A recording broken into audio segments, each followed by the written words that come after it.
Imagine a world where your home could be ripped apart in a single terrifying morning.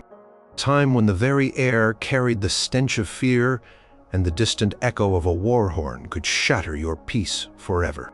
What if the most devastating forces of history weren't just about battles and kings, but about the quiet terror faced by ordinary women?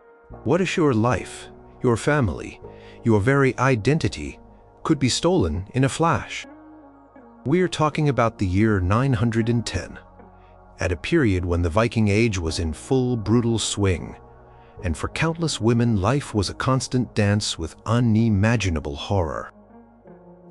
Number 1. The terrifying abduction and enslavement.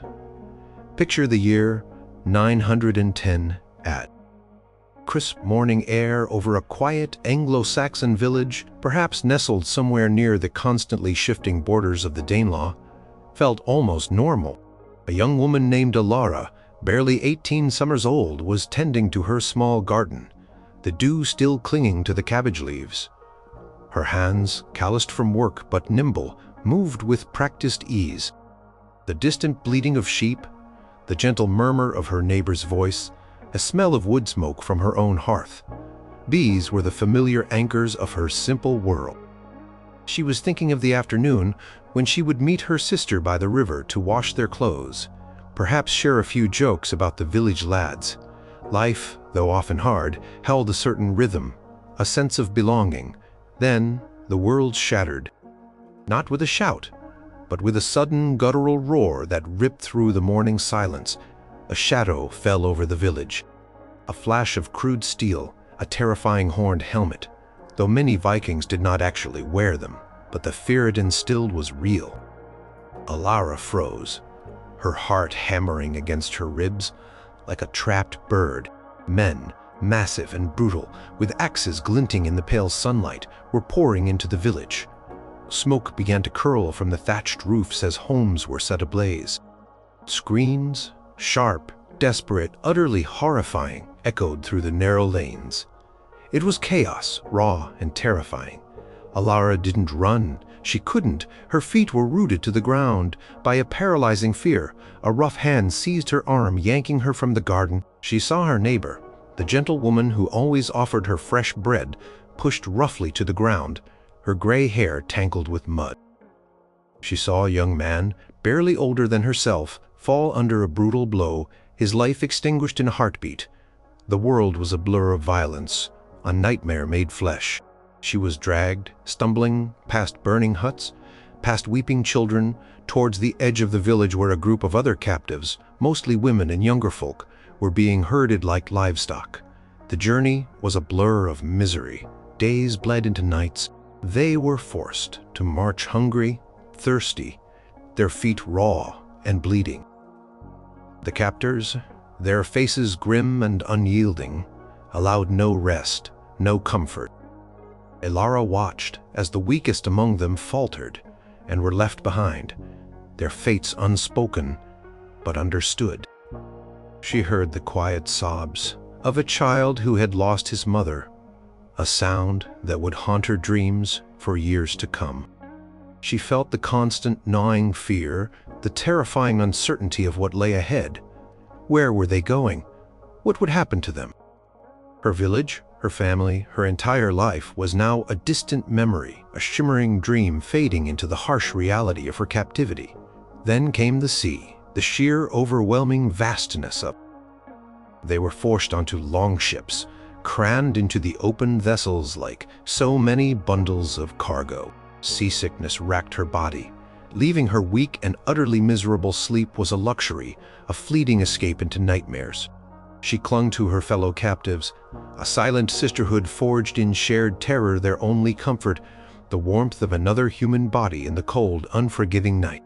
When they finally arrived, it was not to another familiar shore, but to a bustling alien port, perhaps a Viking settlement like Dublin, or perhaps further north, in a place like Hedeby, or even across the unforgiving waters to the distant shores of Norway. The sounds were foreign, the faces strange, the very air seemed to vibrate with an unfamiliar energy. They were marched into a central clearing, a marketplace where goods of all kinds were being traded. But they weren't just observers. They were the goods. Elara felt the cold dread as she was pushed forward, her ragged clothes dirty, her hair matted. Men walked among them, inspecting them with a clinical gaze as if they were livestock. They looked at their teeth, their hands, their general build. There was no dignity, no respect, just the cold, hard assessment of potential labor, potential profit. Elara tried to avoid their eyes, tried to disappear into herself, but it was impossible. She was a possession, a commodity, stripped of her humanity before she was even sold. The auction was quick, brutal. She heard the shouts, the strange words, the jingle of silver, and then she was someone else's property. Her new owner was a grim-faced woman, stout and stern, who immediately began to bark orders in a language Elara did not understand. She cleaned, scrubbed, carried heavy loads of wood and water. She tended to livestock, her hands freezing in the biting winds. She was always hungry, always tired, always cold. There was no respite, no moment of true rest. Her days were a blur of chores, her nights a tortured mix of exhaustion and fear. The threat of violence, of a harsh word or a brutal blow, hung constantly in the air. She learned to anticipate her owner's moods, to move quickly, to disappear when trouble brewed. The lack of control over her own body, her own life, was the most crushing burden. She was always at the mercy of others. Her days were not her own. Her thoughts were not truly her own, for even her mind was consumed by the endless struggle for survival. She saw other women thralls for longer than she, their faces etched with despair, their eyes devoid of hope. Some had children born into slavery, their fates sealed from birth. Elara knew that any child she might bear would also be a thrall, forever bound to this life of servitude. This realization was a bitter pill, a final crushing blow to any lingering hope of escape or return. She was a prisoner, not just of her captors, but of a brutal system that saw women particularly as valuable plunder, ready to be exploited for labor, for procreation, for trade. Historical chronicles from the period, including those compiled by the monks who witnessed such raids, speak of countless women and children taken their fates often unknown to their families, vanishing into the vast network of the Viking slave trade. Archaeological finds, too, sometimes reveal graves in Viking lands of individuals with different cultural origins, hinting at the diverse origins of the thralls brought to these distant shores. The impact of this widespread abduction and enslavement on women's lives was utterly devastating, robbing them of freedom, family, and identity in one swift, brutal stroke. Number 2. The shattering of family bonds and community life. Imagine the relentless drumbeat of instability that defined life for communities across Europe in 910 AD, particularly those living along coastlines and navigable rivers. The threat of Viking raids wasn't just a fleeting terror. It was a persistent, gnawing dread that slowly but surely eroded the very foundations of society. For women, whose lives were often intricately woven into the fabric of family and community, this era was a crucible of profound loss, tearing apart the very relationships that provided support, meaning, and security. Consider a woman named Freya, a name that ironically might have been given to her by her Scandinavian captors or even by her own distraught Anglo-Saxon parents, hoping to invoke the Norse goddess of love and beauty. In 910, Freya might have been living in a small farming settlement in Mercia, a kingdom constantly grappling with Viking incursions and the fluctuating power of the Danelaw. Her life, like that of many women, was built around the rhythms of the seasons and the intricate web of kinship. Her days were filled with grinding grain, spinning wool, tending to children, and participating in the communal tasks that sustained the village. Her identity was tied not just to her own family, but to the wider network of aunts, uncles, cousins, and neighbors who shared her experiences, her joys, and her sorrows. Then the raids began. Not as a single catastrophic event, but as a series of terrifying intrusions. The first raid might have seen her father and brother taken captive, spirited away on longships, never to be seen again. The agonizing uncertainty of their fate would have been a constant torment. Were they alive, enslaved, or dead? This wasn't just the loss of individuals. It was the loss of protectors, providers, and pillars of the household. Freya's world, once seemingly stable, would have begun to tilt precariously. Subsequent raids might have seen other families vanish. Perhaps her aunt and young cousins, fleeing for safety, were separated from the rest of the community and never heard from again.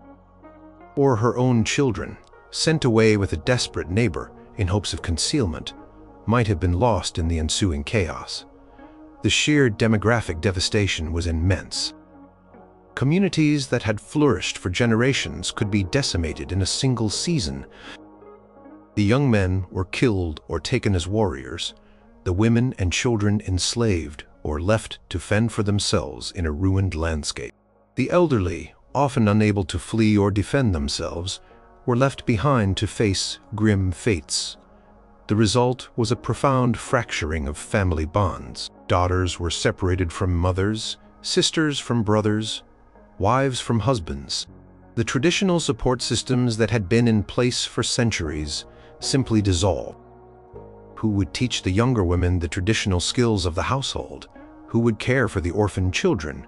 Who would provide comfort and companionship in times of sorrow?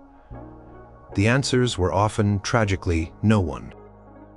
Women were left isolated, their kinship networks shattered, facing a world that had suddenly become hostile and unfamiliar. Think about the psychological toll of this widespread loss. Imagine a woman haunted by the absence of her loved ones, never truly knowing if they were alive or dead, held captive or free. The inability to grieve properly, to perform the rituals of farewell that were so important in their culture, would have created a persistent dull ache in the soul. Constant fear of further loss, the terror that those who remained might also be taken, would have made it impossible to truly rebuild beyond the immediate family. The wider community also disintegrated. Villages that had once been vibrant hubs of activity, with shared fields, communal feasts, and collective worship, became desolate ruins. Those who survived might have fled, becoming refugees, scattering across the landscape in search of safety. This dispersion meant the loss of shared histories, traditions, and collective memory. The stories of their ancestors, the songs, the very knowledge that had been passed down through generations, were fragmented and lost. As people were forced to abandon their homes and heritage for women, this communal breakdown was particularly devastating. Their social roles often revolved around maintaining these networks, arranging marriages, nurturing children, tending to the sick, preserving cultural practices. Without the established framework of community, these roles became impossible to fulfill.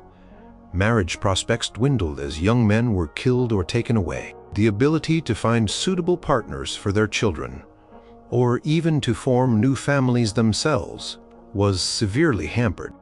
The traditional care for the elderly and infirm, often provided by the women of the community, collapsed. The psychological impact of living in a society where the very fabric of family and community was constantly unraveling cannot be overstated. It was a world of pervasive uncertainty, where no bond felt secure, no home truly safe. Historical accounts, such as those from the Anglo-Saxon Chronicle, frequently lament the devastation wrought by the raiders, describing lands laid waste and populations scattered. While these chroniclers were often focused on the political and religious impacts, the underlying human suffering, particularly the shattering of family and community life for women, is implicitly clear. Surviving such an era meant living with a profound sense of emptiness, a world forever marked by the absence of those who should have been there and the silent grief of communities that once were. Number 3. The loss of identity and forced cultural change. Imagine the stark reality of being forcibly ripped from your homeland, your family, and everything you have ever known, only to find yourself in a world that is utterly alien. In 910, for countless women abducted during Viking raids, this wasn't a theoretical nightmare. It was a horrifying daily reality. They faced not just the loss of their physical freedom, but the insidious erosion of their very identity, forced to adapt to cultures, languages, and beliefs that were not their own. Consider Gwyneth, a young woman from a small, thriving Celtic settlement in what is now Wales or Ireland, a region frequently targeted by opportunistic Viking raiders seeking new thralls or goods. One day her peaceful existence was shattered, and she found herself, along with other captives, bound and shoved onto a longship, bound for destinations unknown. After a harrowing voyage, she might have found herself in a bustling Viking longhouse in Iceland, or perhaps a permanent settlement in Scandinavia.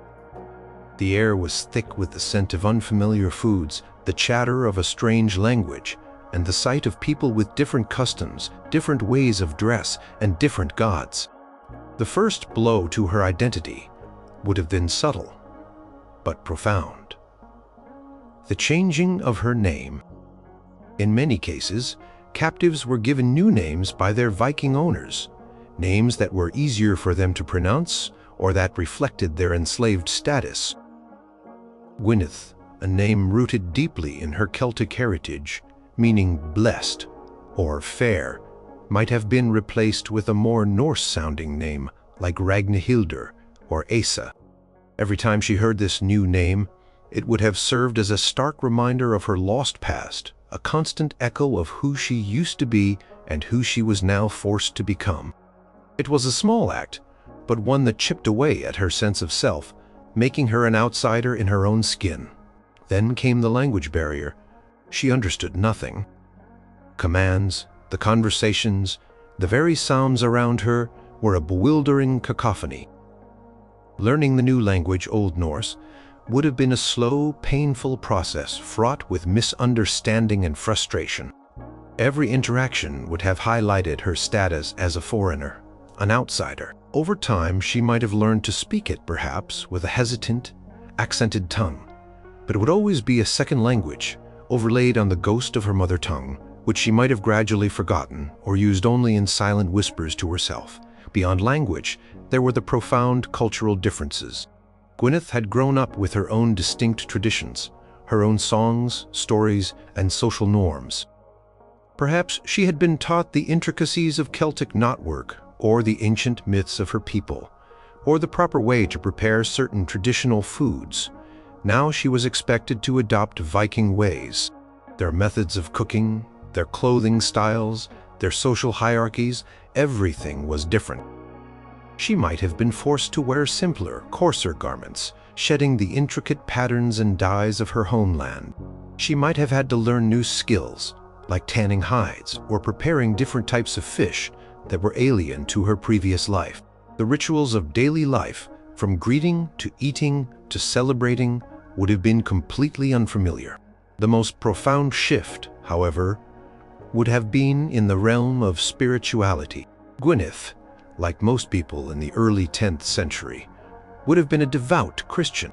Her life would have been intertwined with the rhythms of the church, the reverence for saints, the comfort of prayer, and the belief in a singular benevolent God.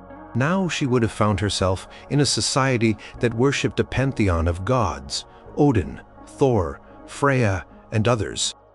She might have witnessed sacrifices, heard sagas of warrior gods, and seen rituals that were entirely alien to her understanding of the sacred. The pressure, direct or indirect, to abandon her Christian faith and adopt the Norse gods would have been immense. This could have been a source of deep internal conflict, a struggle to reconcile her deeply held beliefs with the demands of her new life. Some women might have clung fiercely to their old faith in secret, finding solace in silent prayers, while others might have outwardly conformed to survive, their true beliefs buried deep within. The loss of identity extended to her social standing. From being a free woman in her own community, with a defined role and recognized status, she was now a thrall at the bottom rung of a foreign society. Her previous accomplishments, her family name, her personal history, all were rendered meaningless in her new circumstances. She was defined by her enslaved status, not by who she was as an individual. If Gwyneth was forced into marriage with a Viking man, as many female thralls were, this further compounded the loss of identity. Her children would be raised as Vikings, speaking Old Norse, learning the Norse sagas, and worshipping the Norse gods. She would witness her own lineage being absorbed into another culture, her heritage diluted with each passing generation. This duality, raising children in a culture that had stolen her, would have been a constant, bittersweet reminder of her own lost self.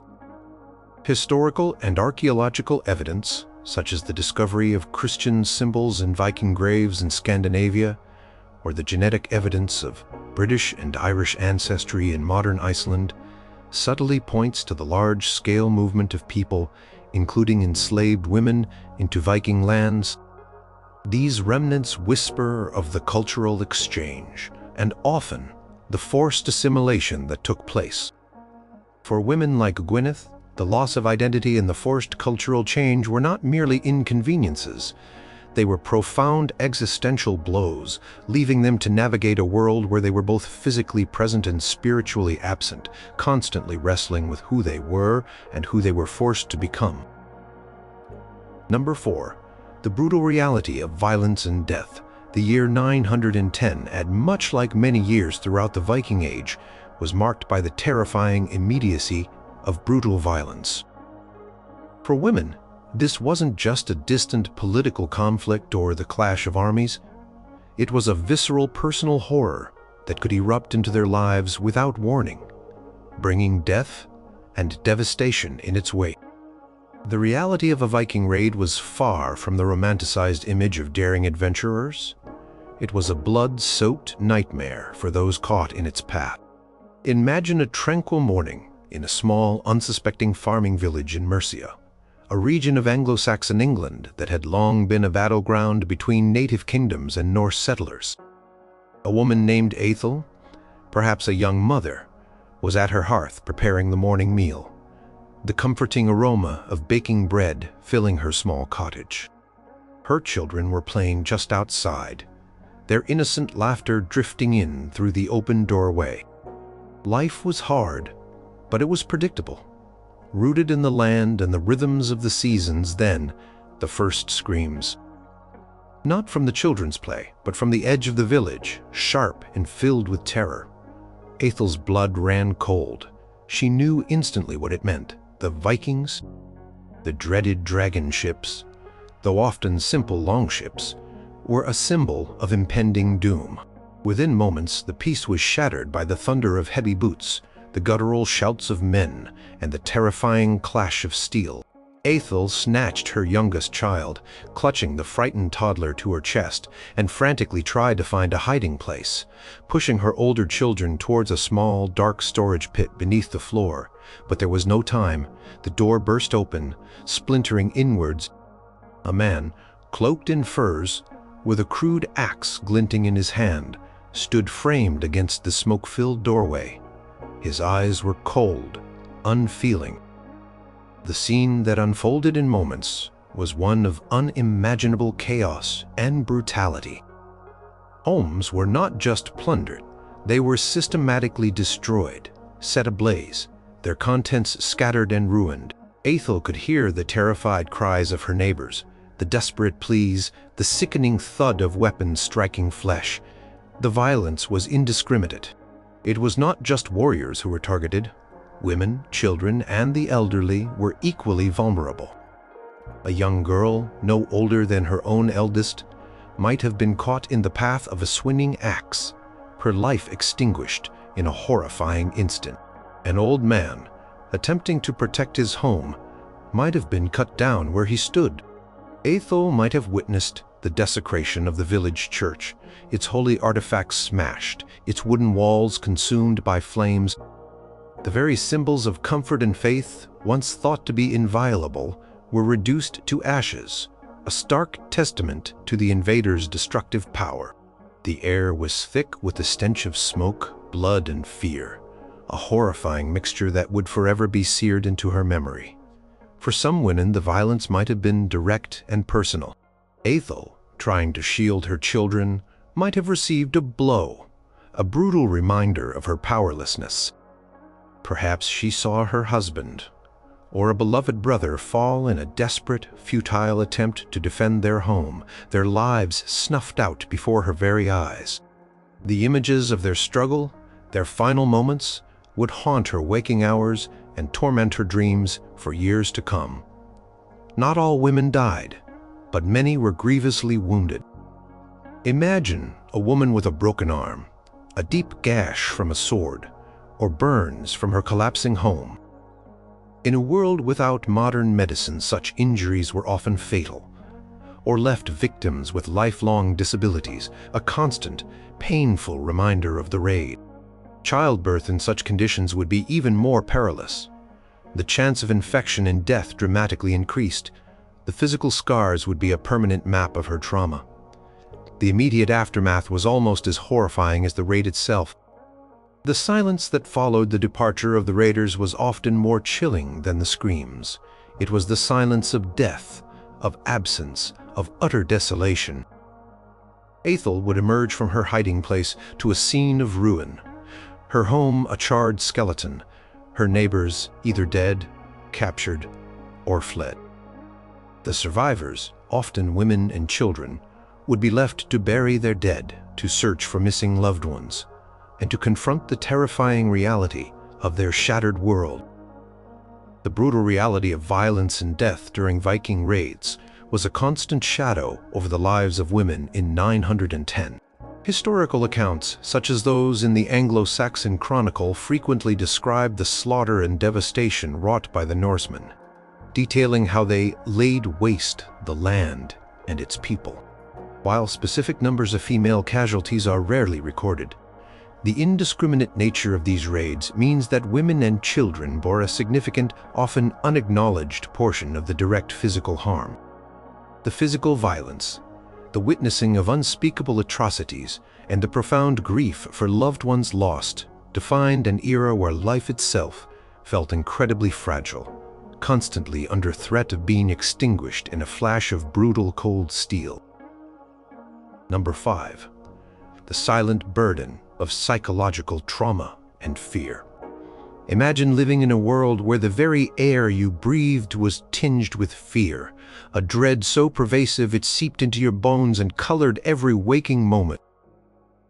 In 910, for countless women across Western Europe, the silent burden of psychological trauma and constant fear was as devastating as any physical blow dealt by a Viking axe. This was not a wound visible on the skin, but a deep, insidious injury to the mind and soul, leaving indelible marks that lingered long after the raiders had gone. Consider Ingrid, a woman who lived in a village on the coast of Francia, a region frequently targeted by Viking fleets sailing up the rivers. She had survived a raid when she was just a child, perhaps seen her family home set ablaze, or witnessed the abduction of a neighbor. Years later, as an adult, she carried the invisible scars of that day, and every subsequent rumor of longships on the horizon would send a jolt of primal terror through her. The most immediate manifestation of this trauma was the constant state of hypervigilance. Ingrid could never truly relax. Every unexpected sound, a distant horn, the sudden barking of dogs, the rumble of thunder would send her heart racing, her body tensing, convinced it was the sound of approaching danger. She would constantly scan the horizon, her eyes darting towards the river or the sea, searching for the telltale silhouette of a longship. Sleep offered little respite. Nightmares vivid and terrifying would replay the horrors she had witnessed or imagined, leaving her exhausted and unrefreshed. This pervasive fear affected every aspect of her life. Simple daily tasks, once comforting, routines became acts performed under a cloud of anxiety. How could she tend her garden when a raid could destroy it in an instant?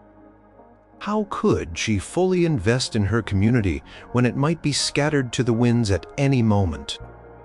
The joy of motherhood was tinged with constant worry for her children's safety, a terrifying awareness that they could be orphaned or enslaved at any moment. She might have found herself unable to form deep bonds, fearing that anyone she grew close to would inevitably be taken from her. The trauma also manifested as profound grief and depression. Ingrid would have witnessed immense suffering, the loss of family, friends, and community. The sheer scale of the devastation, the constant feeling of helplessness, would have led to a deep, pervasive sadness that settled over her life like a shroud. She might have found it difficult to find joy in anything, constantly dwelling on what had been lost. Her appetite might have suffered, her energy levels plummeting, leaving her constantly weary. She might have withdrawn from social interactions, finding solace only in solitude, unable to articulate the depth of her despair to those who hadn't shared her experiences. Trust, too, would have been shattered. How could one trust a world that had proven so brutal and unpredictable? How could one trust authority figures who seemed powerless to protect them? This breakdown of trust could lead to profound feelings of isolation, even among those who had survived together. For women, the psychological burden was compounded by their unique vulnerabilities. They often bore the responsibility of protecting and nurturing children, a task made infinitely more harrowing in a world of constant fret. The worry for their families, the constant decisions about when to flee, where to hide, how to secure food and shelter, placed immense mental strain on them. The loss of agency, the feeling that their lives were entirely at the mercy of forces beyond their control, would have been profoundly demoralizing. Constant state of alert, the prolonged exposure to violence and loss, could have led to symptoms we now recognize as post-traumatic stress disorder. Flashbacks, intrusive thoughts, emotional numbness, irritability, and an inability to connect with others would have been common, though unnamed, afflictions. Generations of women living in these threatened areas would have passed on this inherited fear, a silent, unwritten history etched into their very being. Children would learn caution and vigilance from their mothers, living lives defined by the shadow of the dragon ship. While medieval texts don't use modern psychological terms, they frequently describe the terror, sorrow, and despair of populations subjected to Viking raids. Monks, chroniclers, and even the sagas sometimes hint at the pervasive nature of fear and the psychological toll of constant insecurity. Archaeological finds, such as hastily abandoned settlements or hidden hoards, speak volumes about the fear that drove people to flee and conceal their valuables. For women, this silent burden of psychological trauma and fear was a heavy, inescapable cloak, shaping their lives and affecting their very souls, a persistent wound that even time could not fully heal. Number 6. The collapse of economic independence and livelihood. Imagine a woman in 910, at her hands skilled, her knowledge vast, a vital contributor to her household and community's economic well-being. Before the Vikings, women in many societies, particularly in Anglo-Saxon England or Francia, played crucial roles in the household economy, managing food stores, producing textiles, brewing ale, making cheese, and even tending to livestock and fields. This work wasn't just domestic. It was the backbone of their survival and often provided them with a degree of economic independence and social standing. Then came the raids, and with them, the brutal collapse of everything they had built. Consider a woman named Elara living in a prosperous agricultural community along the River Seine in Normandy, a region that would eventually become a permanent Norse settlement. But in 910, Ad was still very much a target for fleeting and devastating raids. Elara was a renowned weaver, her fingers deft with the loom, producing fine wool and linen cloths, not just for her own family, but for trade at the local market. She had her own small plot of land where she grew flax for linen, and she managed the household's sheep, turning their wool into valuable thread. Her skills brought income, respect, and a sense of purpose. Then, the raid struck the sound of shouting, The stench of smoke, the inevitable horror. Ethelred, clutching her youngest child, fled into the nearby woods, watching in despair as her home, her workshop, and her livelihood went up in flames. When the raiders finally left, the scene was one of utter desolation. Her loom, a precious tool that had taken years to acquire, was smashed. Her spindle, her combs, her shears, all gone, stolen, or destroyed. The flax field was trampled and burned. Her sheep, once a source of wool and milk, were slaughtered or driven off. Her stores of grain, her winter provisions were plundered. Suddenly, Ethelred was not just a survivor. She was destitute.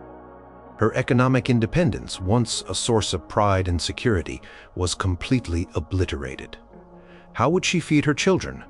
How would she clothe them for the coming winter? All the skills she possessed, once valuable, were now useless without the tools and resources to practice them.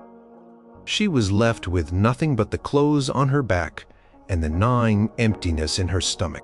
Collapse of economic independence wasn't just about losing tools and resources. It was about the destruction of entire economic systems. Markets, which were crucial for women to trade their goods and acquire necessities, were often disrupted or ceased to function.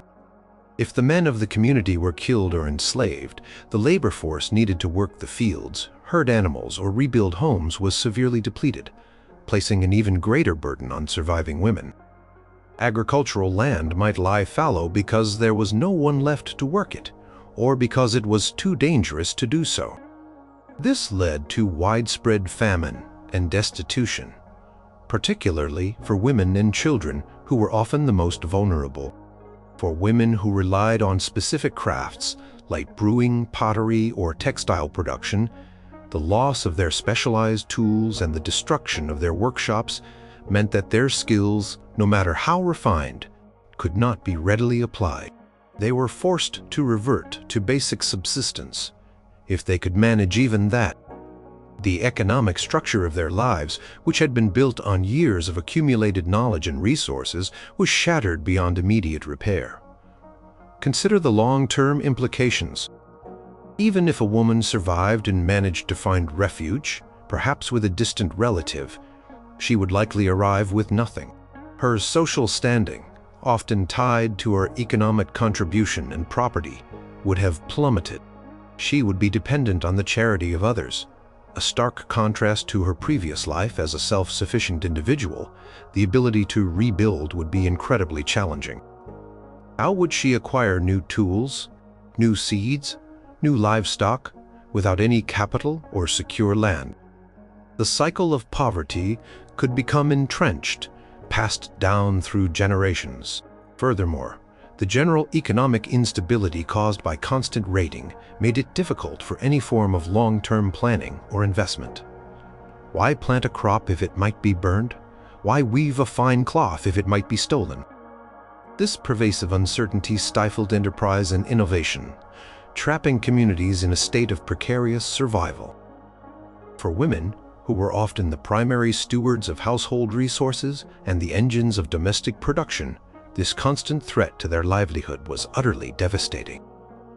They were not just losing property, they were losing their ability to sustain themselves and their families, plunging them into unimaginable hardship and dependence. Historical accounts from the time often mention the ruin of fertile lands and the impoverishment of populations, directly linking these outcomes to the incessant Viking raids. And while the chronicles might not detail specific women's economic struggles, their economic well-being was inextricably linked to the overall prosperity or devastation. Number 7. The profound isolation and loss of support systems.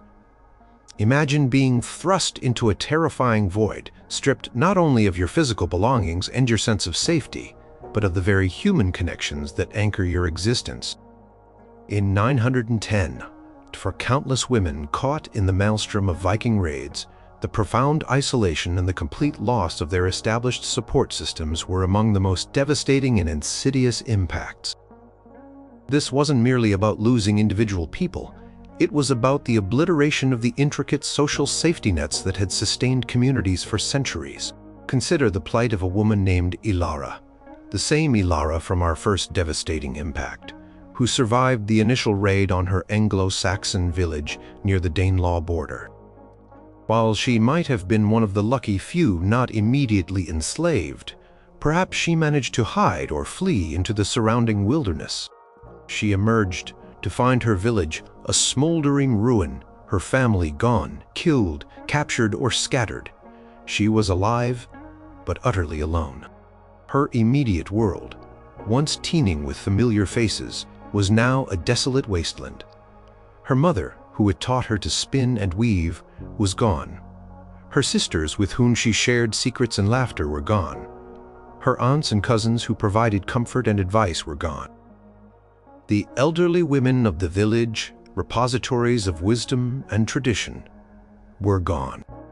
The entire network of female kin, so vital for support during childbirth, illness, and daily life, had vanished. She had lost her immediate family, but also her wider familial support system. Beyond family, the entire community structure that provided social support was shattered. Who would she turn to for comfort? Who would help her rebuild her life? The village priest, who offered spiritual guidance, was likely dead or fled. The local healer, who knew the properties of herbs and cared for the sick, was gone. Communal gatherings, the feasts, the shared rituals that bound people together were no more than ashes. The sense of belonging, of being part of something larger than herself, was ripped away. Elara might attempt to find refuge in a nearby larger settlement, perhaps a fortified burh if she was lucky enough to be near one. But even there, she would be an outsider, a refugee. She would arrive with nothing, her identity as a respected member of her former village stripped away. She would have to navigate a new social landscape, desperately trying to find work, food, and shelter, often facing suspicion or indifference from those who had not experienced the same trauma. Without the recommendation of her kin or the recognition of her former community, gaining trust and acceptance would be incredibly difficult. Imagine the psychological toll of this profound isolation. Crushing weight of loneliness, the feeling of being utterly caught adrift in a hostile world. There would be no one to share her grief with, no one to validate her experiences, no one to remind her of happier times. She might have tried to speak of her past, of her lost loved ones, but found that no one understood the depth of her pain or the trauma she had endured. This inability to communicate, to share her burden, would only deepen her sense of isolation. For women, this loss of support systems was particularly devastating because their roles often revolved around interdependence and communal effort. Childbirth, for instance, was a deeply communal event, with midwives and other women assisting the laboring mother. Without this support, the risks associated with childbirth would have skyrocketed, increasing the likelihood of death for both mother and child. Similarly, caring for the sick, the elderly, or young children often relied on shared responsibility among women. When these networks collapsed, the burden fell entirely on isolated individuals, often pushing them beyond their physical and emotional limits. The impact also extended to the ability to form new relationships.